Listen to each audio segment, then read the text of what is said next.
Hi, welcome. It's all about making local recipes. Today we're going to make abacha with local ingredients. Stay back and watch the rest of the video.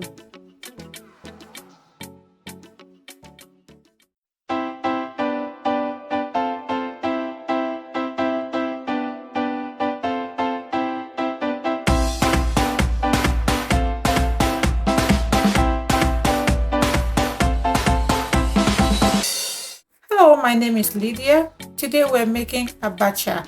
So I'm going to show you how I love to do that. There are different ways you can make abacha. Okay, so let's get started. The first step is to get all the ingredients that we need prepared.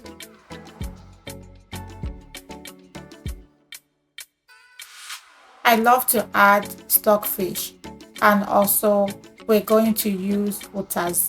Potash leaf has a bitter taste, but it makes abacha taste good. And I was also told that potash leaves helps to manage excess sugar. It's good for those that are managing diabetes and also for everyone who wants to control their sugar level.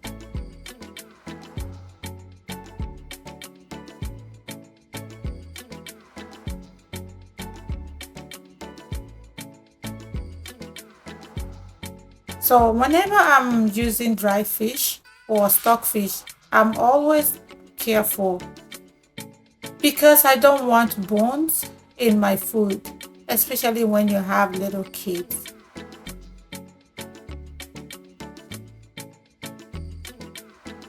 It's fun to use mortar to blend pepper, but be careful with your eyes in case if anything gets in there. It hurts a lot. So I have my sister-in-law in the kitchen. She's helping me out. It was fun to cook with families around.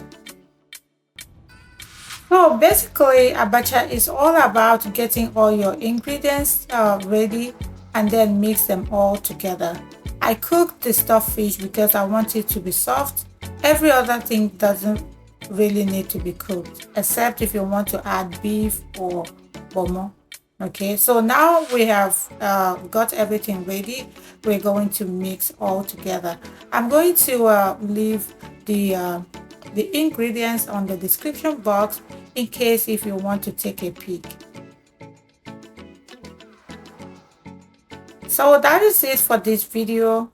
If you have any question, please let me know on the comment section. If you're coming in for the first time, I want to say thank you for your time, and for my all subscribers, a big hug. Remember to like this video.